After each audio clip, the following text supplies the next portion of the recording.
You know I love you. You know I love you.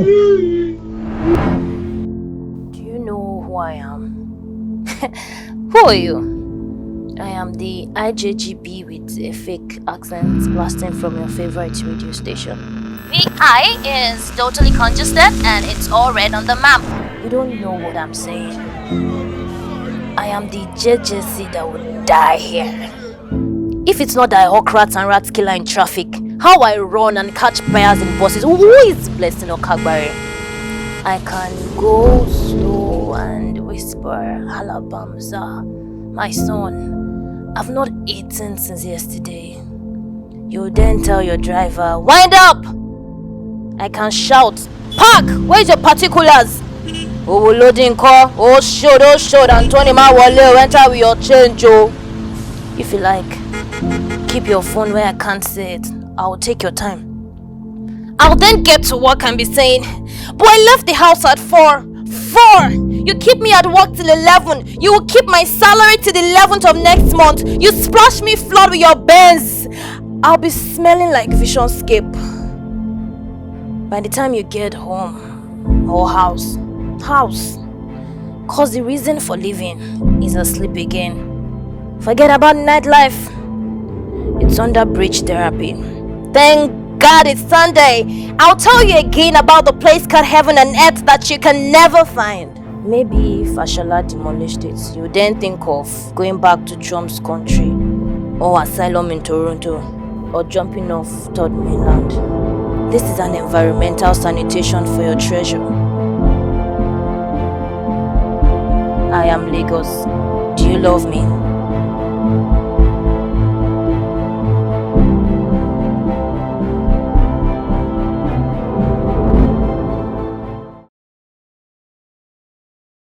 Morning, everyone. Thank you for the reading demo. And special welcome to you if you're here for the first time or you've not been here in a while. We're so happy to have you join us. Actually, but you join us at a funny time because we're just coming to the end of a particular sermon series. And in that sermon series, we've been looking at what it means to love Lagos. As a church, we do not believe that we're called only for individuals. It's important. Our personal renewal is important. We don't also just believe that we're called for our community. Again, that's really important. The we is also important. But we also believe that we are called for those outside us, especially the place that we call our home, the city that we call our home, which is Lagos. And so one of our values is to love Lagos. And so that's why we've been doing this series. This is the sixth and the final sermon in that series. And I have to say, just even going into the series, I went in with a bit of trepidation. That hasn't ended, because I do think that it's a very ambitious series, especially in light of many of the things that have been going on, in our country and in the city, the number of people living, the amount of frustrations that people face going through this city. And so I'm just thinking about it, I was thinking about introduction. I really didn't have any introduction, any clever thing. I was just thinking about how you would sum up the entire series. So we've looked at certain things like why God loves Lagos and therefore why we should love Lagos. We looked at how we make idols through Lagos, which is, this is not how you should love Lagos. We've also looked at why you should remain in Lagos while a lot of people are leaving Lagos. We've also looked at how you should remain in Lagos. That is the kind of mindset that we have. And then finally, how we should transform Lagos. That was last week. And I think in some people's minds, it will be something like this. I've heard all of that. It sounds nice, but are any of these things possible? Is it really possible? For some of you, you're even more cynical. You're like, great series. Now I hope the next one is set in reality. I think it really depends on how we see things. I think if we are looking at things from a strictly human perspective, I agree with you. But if we're looking from a Christian perspective, and we've been very, very clear that we wanted to say this thing about loving Lagos is coming from a uniquely Christian perspective, from a biblical perspective. And I think if we look at it from that biblical perspective, from a Christian worldview, I think it is possible. But in closing this series, I do think that it requires a certain attitude from us. At the end of everything that we've said, there's a certain attitude that we need to exercise, and I think that attitude is a life of faith. You see, this chapter that Delmo read from Hebrews 11 is very famous because really it's a chapter all about faith. Faith is being discussed. And what they do is that, what the writer did is that he took on certain Old Testament personalities and he put them up as examples of faith that the readers who were going through some persecution, the readers should emulate. Central to those Old Testament personalities is the person of Abraham. He gets the longest amount of consideration here. Now, we don't go through everything that it says about Abraham here, so we just take about half of it. But even in that half, the two words by faith occurs 4 times. Verse 8, by faith, Abraham. Verse 9, by faith. 11, and by faith. 13, still living by faith. This is how Abraham lived. And I do think, as we want to go into this city, as we want to live in this city, this is the only kind of life we can adopt, to live by faith. But of course, if you say that, we have to break that down. What does that actually mean? So what we're going to learn today, or we'll see today, is how Abraham lived by faith for a God-sized and a kingdom-shaped purpose, even though he did not realize it in his lifetime. Ironically, though, we can only renew this city in God's way when we fix our eyes on another city beyond it. So let's get into this sermon. We called it Look Beyond Lagos. And it's going to go under 3 titles. 1, A Purpose Beyond Your Life. 3 subtitles. The 3 of you there, you should be punished. I don't know why you're laughing. What mistake did I make? You look down. What did I say?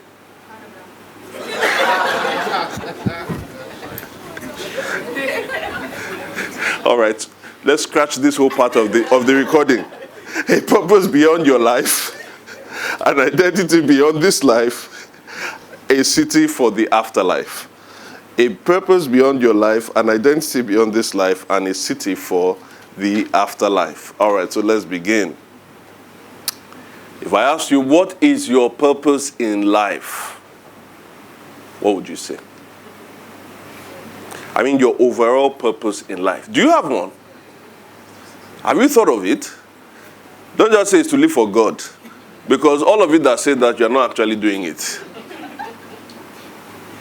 Now, one thing I want to push to us is that we do, this whole call to see Lagos spiritually, socially, and culturally renewed should be a God-sized and a kingdom-shaped purpose. That is, what is the quantity or the size of your purpose, and what is the quality of it?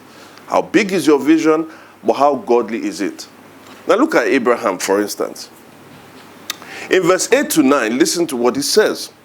By faith, Abraham, when called to go to a place he would later receive as his inheritance, obeyed and went, even though he did not know where he was going. By faith, he made his home in the promised land like a stranger in a foreign country. He lived in tents as did Isaac and Jacob, who were with him, who were heirs with him of the same promise. You see, this summarizes the kind of life that Abraham was living. What kind of life was it? He was a nomad. He didn't really live in one place. He was moving about with his family, living in tents. Why? Why does somebody just get up and start moving all around? Someone who was a well-to-do guy eventually became richer. Why is he just moving around with his son and then with his grandson as well? It was because Abraham had a purpose. There was a purpose that was driving him to live a specific type of life. But this was no ordinary purpose. His purpose was not just to be grazing his cattle up and about. No, it was because Abraham believed God had promised and proposed him to do certain things. God had made a promise to Abraham and therefore had proposed him to do certain things. Now, some of these promises we can find in Genesis 12, Genesis 22, and Genesis 17. Let's look at some of them. The Lord said to Abraham, go from your country. So that was the go. Why? For your people and your father's household to the land. So God said, you need to go somewhere. Abraham, what's your life going to be about? Well, it's about going to a particular place for now. Now, what is going to happen? I will surely bless you and make your descendants as numerous as the stars in the sky and the sand on the seashore. Your descendants will take possession of the cities of their enemies, and through your offspring, all nations on the earth will be blessed. Shall we continue? I will make you very fruitful. I will make nations of you, and kings will come from you. The whole land of Canaan, where you now reside as a foreigner, I will give as an everlasting possession to you and your descendants after you, and I will be their God. Now, if you look at that, you probably just think, well, God wanted to give Abraham a prime piece of estate, and then he was going to give him children. Oh, but he was also going to give him kings. If you summarize everything, the context in which God gave Abraham these promises was a larger context, and which was this: that there were nations all around the world, and all the nations around the world were under a curse because everyone was rebelling against God. And God saw that if I have to allow this thing to continue, just like I did with Noah, I would destroy everyone. Because of the curse and because of people's rebellion, they eventually are going to fall under my judgment. So, in order for God to change and reverse that, he called Abraham. In other words, Abraham's purpose and life was he understood that God had called him, and then the offspring that he was going to have, he was going to use him to undo the curse that was over the entire world. Abraham's life's purpose for him and his descendants was nothing less than the salvation of the world. What's your purpose? It can't be compared to that. That was a grand purpose. It was a huge purpose. And two things about it. Think about it first. If Abraham had saved up all his money, if Abraham had gone to all the best schools, if Abraham had listened to all the best inspirational speakers, if Abraham had gone to all the best strategic and policy learning institutes, could Abraham achieve that on his own? What I mean that, I mean the salvation of the world. Could Abraham, if God had said, Abraham, you are going to live for 1,000 years, could he have done it on his own? He could never. He could never achieve it in his lifetime. You know why? Because this vision was a God-sized vision. It wasn't a human-sized vision. The second thing about it is, it was God, Abraham's living and purpose was fitted into the wider purpose of God's salvation or kingdom plan. Remember, as I said, to restore the world under God's own dominion. In verse 10, it says that God himself was going to be the architect and the builder of what he had called Abraham to inherit. In other words, because it had to fit in with God's plan, his vision, we've seen the size, it was God's size, but his vision was also kingdom-shaped or kingdom-oriented. Those two things. His vision was God-sized, but it was also kingdom-shaped. So let me come back to our question. What is your own purpose? Your overall life's purpose? I want to ask you two questions. As you think about that purpose, is it something that can be achieved in your lifetime? If when you envision what I want to exist for, is it something that you think can be achieved in your lifetime? If your answer is yes, then congratulations. Can I suggest that your purpose is self-sized? Because you can achieve it in your lifetime. And second question, is it something that revolves and centers around, primarily revolves and centers around bettering yourself and your immediate family? So am I trying to achieve a certain status, a certain purpose?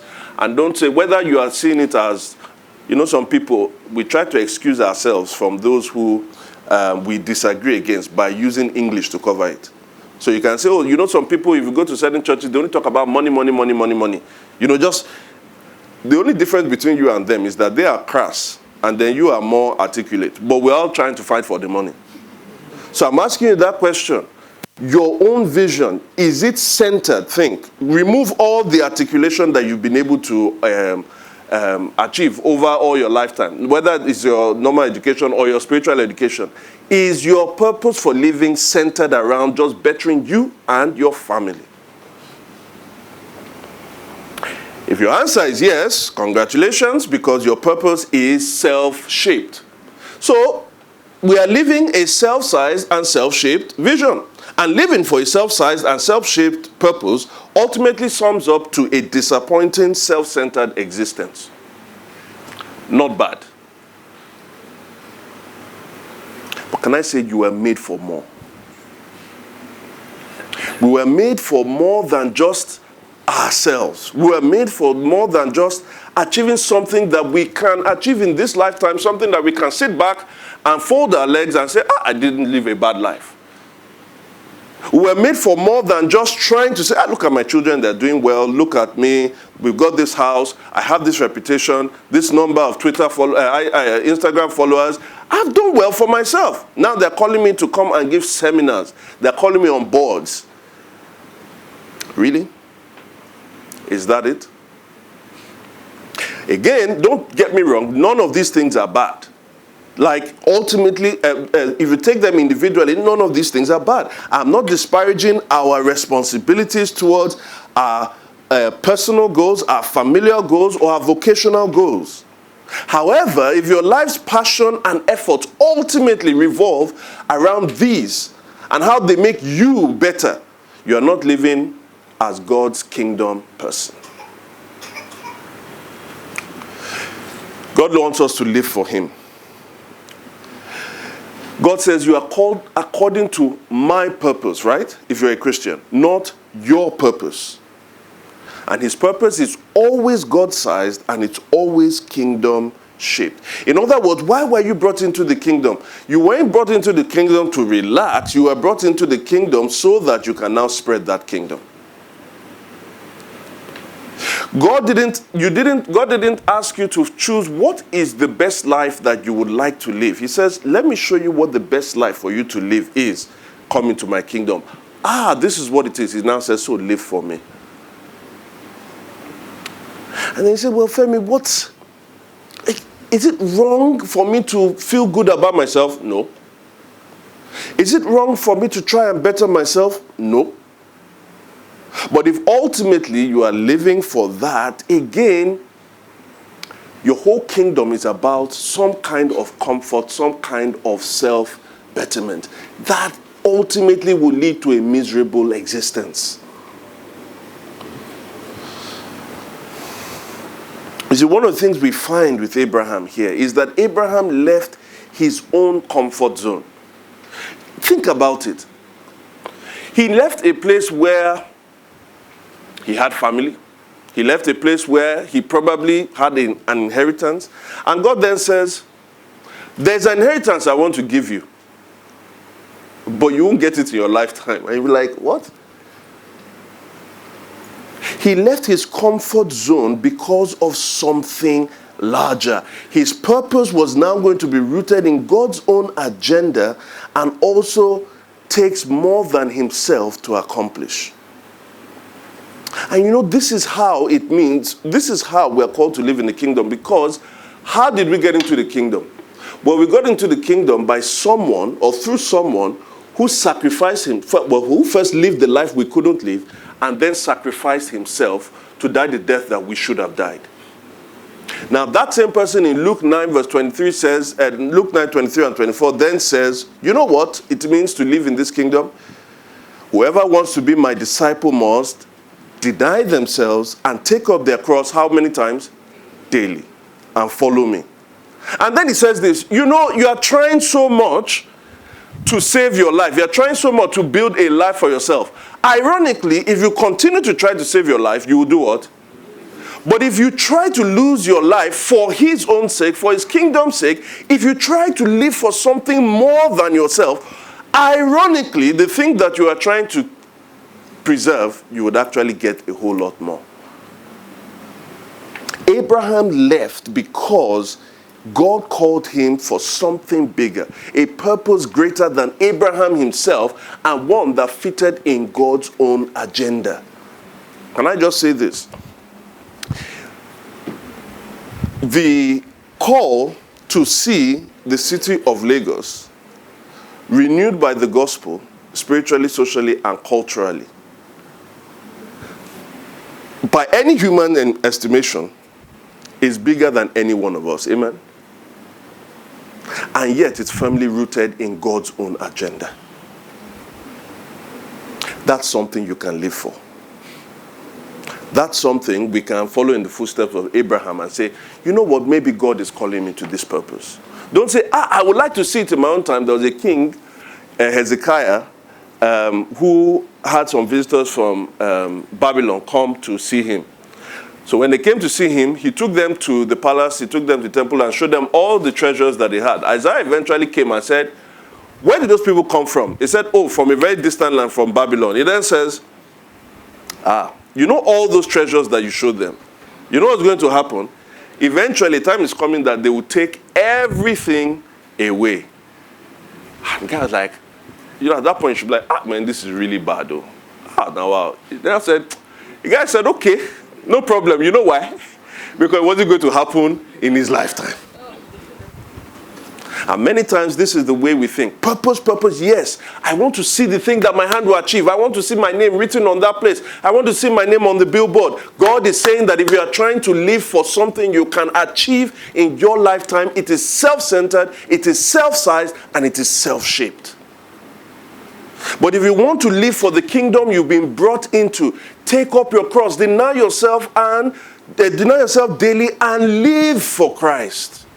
That's a purpose worth living for. But that brings me to my second point.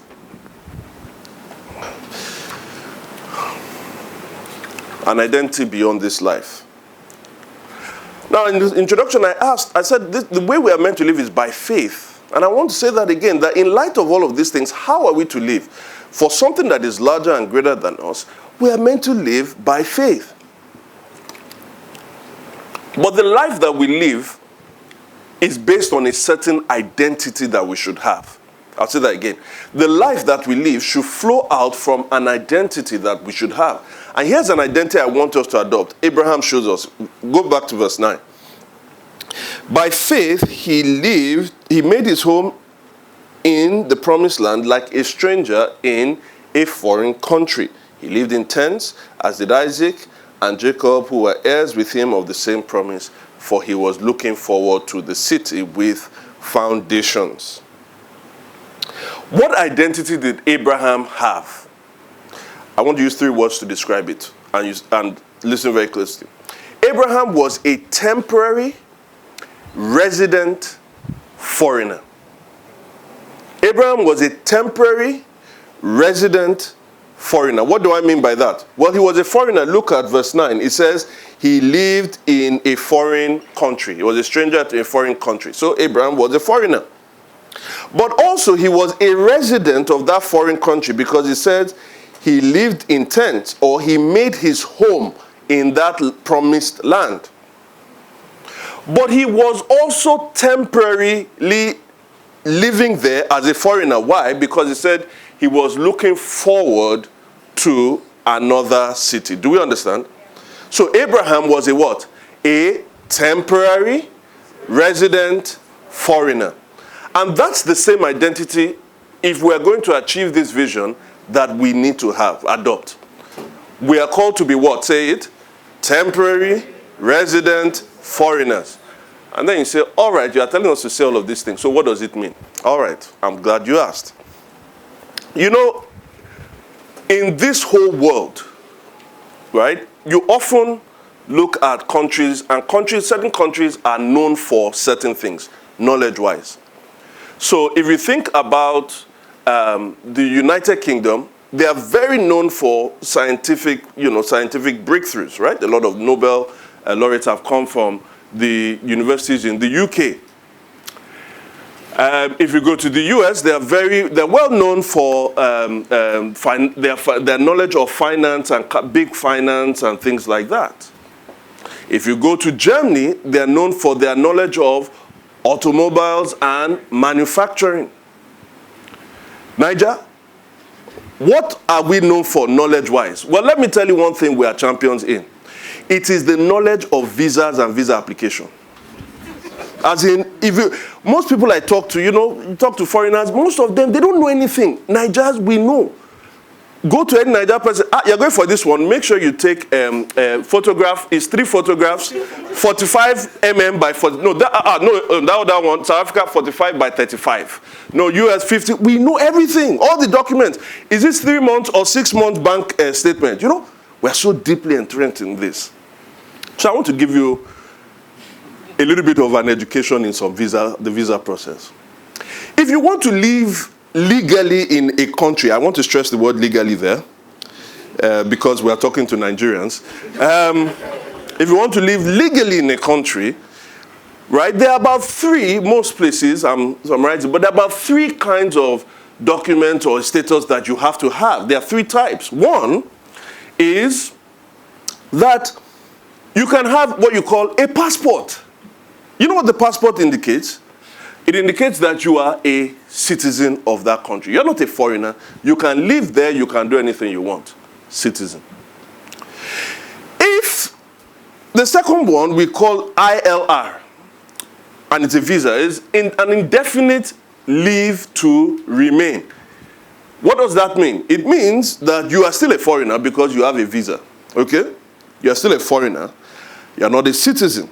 However, you have the right to live and work there for as long as you want. It is what? An indefinite leave to remain. Now, you still are denied certain privileges. In some countries, you will not be able to vote because you are not a citizen. And so many times, people with ILRs, people with indefinite leave to remain, even though they're in that country and they're able to do certain things, they always still feel like second-class citizens. You know why? Because they are. You can't really vote. There are certain things you can't do, even though you can be there to live and work. So you know what the goal of most people that have indefinite leave to remain is? You know what their goal is? To become a citizen, to naturalize. After you get the green card, you need to be able to become a citizen. That's why you see all these old people nowadays, they have green card, but where's Auntie Kini? She has gone to America again. What are they trying to do? They are trying to naturalize. The goal of people with indefinite leave to remain is usually to become a citizen. Then the third one, remember we're speaking legally here, is what you call a DLR, or definite leave to remain. In other words, this one, yes, you also are, you're a foreigner because it's a visa. And you can live and work there, but however, you have certain restrictions. People that have these, usually you have a time frame. So they say, oh, we're going to give you a 2-year visa because you have something you are trying to do there. So an example is people who are students, right? If you get a student visa is a definite leave to remain. So, oh, when are you going to finish your studies? Well, God willing, with no carryover, I'll finish in 3 years. So they give you a 3-year visa. But notice that people with these visas, as I said, they have a certain goal to accomplish. And when they accomplish that goal, hopefully, they return back to where they came from. Why? Because that goal was meant to serve a larger goal. So imagine you're a student. Why did you go abroad to study? Well, that wasn't your ultimate purpose, was it? When you went abroad to study, you wanted to get a degree so that when you come back, like Fal said, you can become a shaman. All right? Or okay, shaman. When you come back, you can have a better life. In other words, the goal of having that visa and accomplishing whatever you wanted to accomplish there was a smaller goal that was serving a larger goal. Do we understand that?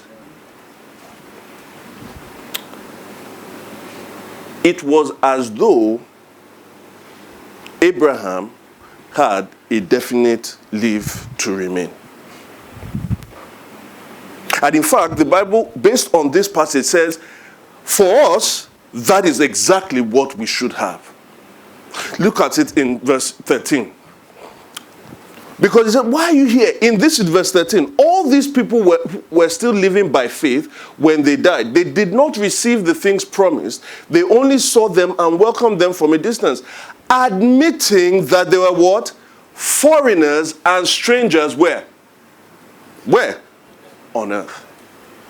They were foreigners and strangers on earth. In other words, our time on earth and the purpose that God has given to us has a definite time because we have a larger purpose that we are looking forward to.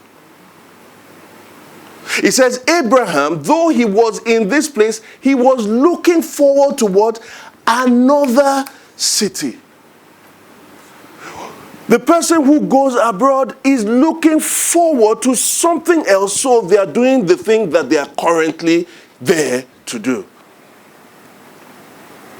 Now notice what it is not. When we think about Lagos and we say, the kind of city I want Lagos to be. You know, some of us, we get into this nostalgia. It's not nostalgia. You know why?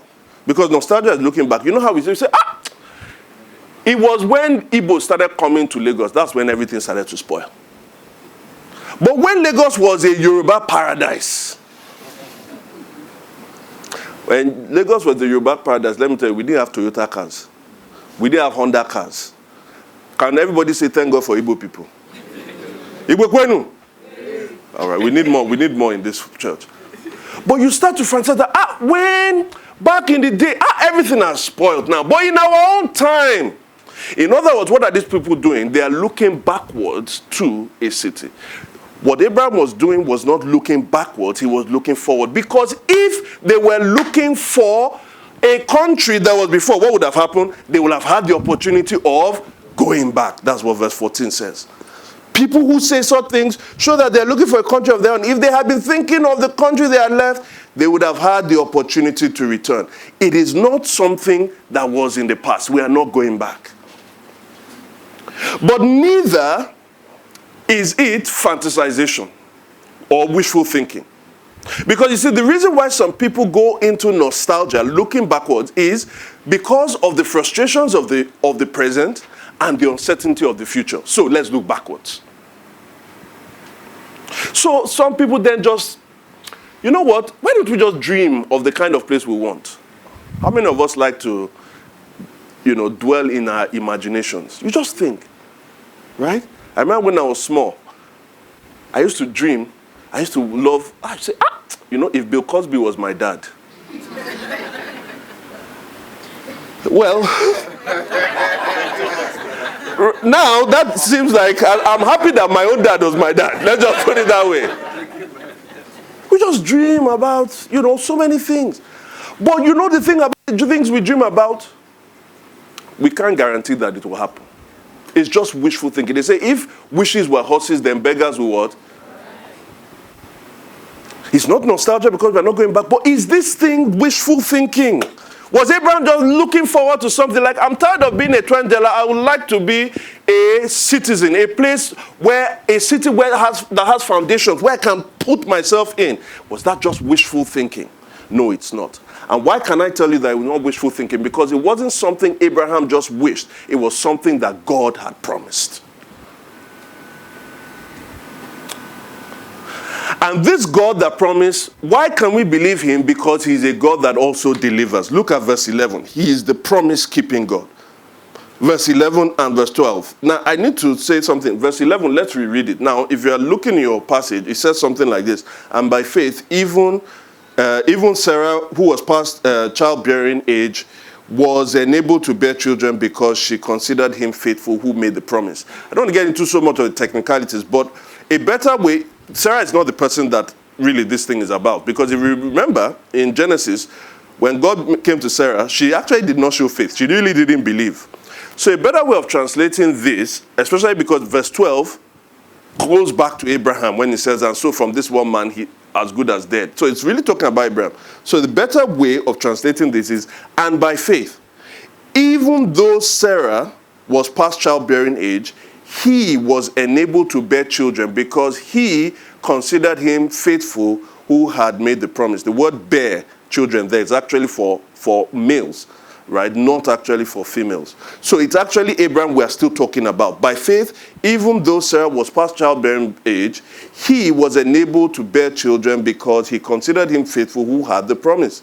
And so from this one man, and he as good as dead, came descendants as numerous as the stars in the sky and countless as the sand on the seashore. Remember I said that you may not achieve certain things in your lifetime. But why is this God worth trusting? You know why? Even trusting beyond your lifetime, because he's the God that still delivers in your lifetime.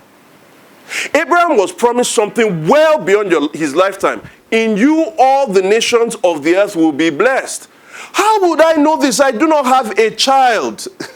And guess what? I have a servant. Is that for him? No, it's going to be your child. Oh, really? Okay. I have a housemaid. And he didn't even wait to hear from God. He went and impregnated the housemaid. And he said, no, not this. Why? Because at those points he was thinking, I am so old and my wife is so old. And God came back to meet him and said, despite the fact that your wife is 89, despite the fact that you are 99, with your own eyes, you will see your own child from Sarah. And what happened? 1 year after, Abraham as good as dead. Why? Because he was 100. Can I just tell you that 100 people don't actually impregnate people? But Sarah passed the age of childbearing because she was 90. Can I say also, the probability of a 100-year-old man impregnating a 90-year-old man is what? Impossible. But God did what? He delivered. They got the son of promise. He delivered on the promise in his lifetime. But also for us who are reading the Bible, by the time you get to 100 years, like 1,000 years plus, in the time of Solomon, this promise of his descendants being as numerous, look at what he says in 1 Kings 4, verse 20. The people of Judah and Israel were as numerous. Remember, he promised him a nation. And he also promised him kings. Well, this is one king, under the rule of one king. The people of Judah and Israel were as numerous as what? On the seashore. They ate, they drank, and they were happy. And Solomon ruled over all the kingdoms from the Euphrates River to the land of the Philistines, as far as the border of Egypt, that land and beyond that land. These countries brought tributes and were Solomon's subject all his life. He delivered in their lifetime, and you should see that God actually delivered what he said he was going to deliver in Abraham. In other words, what am I saying? The reason why this isn't wishful thinking is because we can depend on the God who promised. He is a God who is utterly reliable. He is a God who is utterly faithful. He considered him faithful who had made the promise. Are you living for something beyond your life? Are you living for a God-sized and a kingdom-shaped vision? Even though you may not achieve it in your lifetime, depend on this God. That is worth living for. But I must end with this. And it brings us to my third point. A city for the afterlife. Why did Abraham look forward to another city? And why should we? Why is it worth looking forward to? Say look forward to another city. The reason is this. And this is almost going to be counterproductive to everything I said, not just today, but in the entire series. No matter how well you imagine Lagos, the Lagos of your dreams to be, and no matter how much we can achieve that, let's say the Lagos of your dreams right now can be achieved in your lifetime, no matter how much, it will never fulfill our greatest longings. Never. Our desire to see things better, our groanings for the improvement means that we need more. That's what we're saying. Oh, I like to see things better. I like to see, Oh, that means you want to see more in Lagos. I like to see better roads. I hate going to the mechanic. I hate going to calling the carpenter that doesn't come on time. I hate calling my internet service provider. I just want to see things work. That means you need more. That's what you're saying with all of these things. But guess what? I have friends all over the world, in some of the greatest cities in the world. I have friends in Dubai. I have a friend in Vienna. I have friends in Melbourne. I have friends, tell me another city, New York, San Francisco, some other, Singapore. No, Ilorin, I don't know anybody from there. And then I am from Ijebu Ode again. Right? So I'm talking about those greatest cities in the world. Every time I speak to any of them about their city, do you know what they tell me? Nobody ever says, my city, finally, that this city is the paradise on earth. Do you know what they're always saying? We need more. No matter how much you try, the longings of our heart, what we are looking forward to, no city here can really fulfill it, because our desires are whole much more than that. What is this more that we're looking for? We even see it in our artists that write. I'll tell you what this more is about. Talking about another scandalous person I spoke about, because let's just bring in R. Kelly. R. Kelly sang a song about the city that we were looking for years ago. Now, in the opening lines, he bemoans the complexity of good and evil that exists in our cities today. I'm looking over the skyline, positive, of the city. How like quiet nights in the midst of crime. Skyline and crime together. How next door to happiness lives sorrow. Happiness and sorrow together. And signals of solution in that sky. Don't start singing. That is the current state that we have. And it is in all cities of the world. No matter the governors you have, the mayors you have, no matter how things work, we are still looking for more. Why? Because there's always something that is mixed. Good and evil together. The bad and the good together. And so he then says, look at the city we are looking for. What is that city? It is a city of justice. A city of love. A city of peace. For every one of us.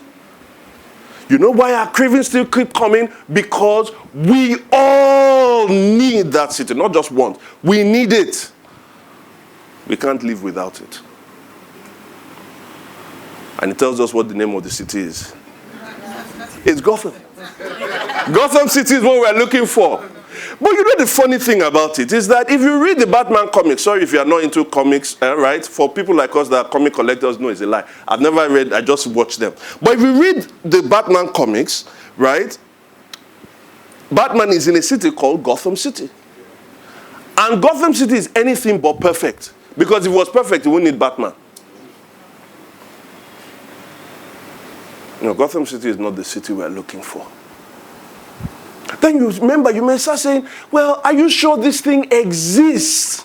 Are you sure this thing exists? It's not wishful thinking. This is my desire to see something perfect. Can we just be real? Can we just be real? It doesn't exist. It can't be, this longing cannot be fulfilled. Well, C.S. Lewis says this. If you see a child that is hungry and is crying, you know what that means? It means that there is something like food to satisfy that hunger. If you see somebody, if you have sexual desires in you, you know what that means? There's something like sex to meet that desire. If you are thirsty, that means that there's something like drink to meet that desire. And then he says this, if we find in ourselves, if we find ourselves with a desire that nothing in this world can satisfy, the most probable answer, or the most probable expectation is this, that we were made for another world. It's not to say that the answer isn't here. It's to say that if I can't find it, we were made for another world. If we're longing for a city that haven't traveled to this other one and migrated to this other one and migrated to this other one, and you find that your desires cannot be met, maybe it is because we are looking for a city that is not of this world. And that is exactly what Abraham was looking for. The American novelist Carson McCullers says, we are homesick most for the places we have never known. So guys, guess what? You were made for more. You need a city that can take your greatest longings. But you can't bring that city. We need God to make that city. We need God to prepare that city. He was looking forward to the city with foundations, whose architect and builder was who? Therefore, God is not ashamed to call them their God, for he has prepared for them a city. We need a better one, but it's not of this world because it is a heavenly one. Verse 16. Instead, they were longing for a better country, a heavenly one. What we are looking for is not Gotham. What we are looking for is the heavenly Jerusalem. Later in Hebrews 12 verse 22, it says, but you have come to Mount Zion, the city of the living God, the heavenly Jerusalem. And guess what, guys? This is not wishful thinking because God himself has promised it. In Revelation 21, at the end of all time, John sees something that God has promised. He said, I saw a new heaven and a new earth. And then afterward, I saw the holy city, the new Jerusalem, not because they had changed all the buildings in Jerusalem that is in Palestine right now. Sorry, I should have said that. Jerusalem that is in the Middle East right now. But because this Jerusalem doesn't exist here, it was coming down out of heaven from who? From God. Prepared as a bride beautifully dressed for her husband. And I heard a loud voice from the throne saying, look, God's dwelling place now is among the people, and he will dwell with them. They will be his people, and God himself will be with them and their God. He will wipe away every tear. This city brings tears to you. But God has said, in the new Jerusalem, there shall be no more tears. There shall be no more sorrow. There shall be no more crying, mourning, or pain. Ultimately, this city will ensure that there will be no more death again. That's the city we are looking for. This is the city of justice. This is the city of love. This is the city of peace that all of us need.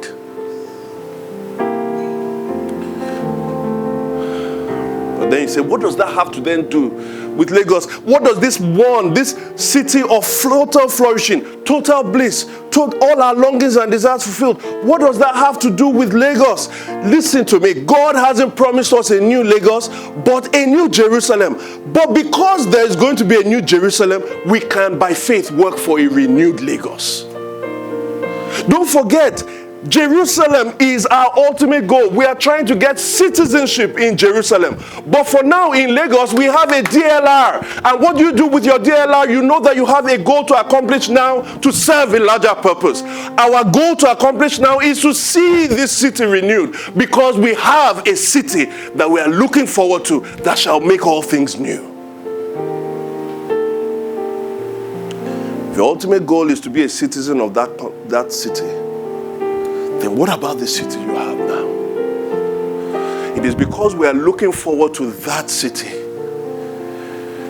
Because of this truth, by faith, we decide to love Lagos. By faith, we will decide to remain in Lagos. By faith, we will work to renew and transform Lagos spiritually, socially, and culturally. When we live by this kind of faith, God isn't ashamed to be called our God. I'll end with this. Abraham didn't receive this in his lifetime. He looked forward to it. And neither may any of us receive it in our own lifetime. But here's what God has promised. At the end of Hebrews chapter 11, 39 to 40, he promised this, that the reason they didn't receive it, and the reason why many of us will not receive it, is God has ensured that all of us will receive it together.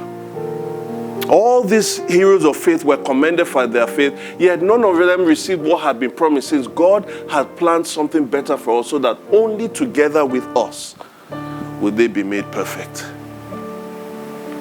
He didn't receive it in his lifetime, We may not, but he's guaranteed we'll receive it. And how do we know that this thing can be guaranteed? You know why? Because Jesus is coming back again. One way we can just summarize the gospel is this: Jesus is coming back. All the pains, all the sorrows, all the travails, all the frustrations that we see, Jesus comes and gives us the thing that we are looking for in the New Jerusalem. It's because Jesus died, because Jesus rose again, but because Jesus is returning, that the things that we want most, the things that we desire most, can be fulfilled. And if we are those people who believe that, then let us, by that same faith in the God who has promised, work to see that this city is renewed spiritually, socially, and culturally by the gospel of Christ. Let us pray.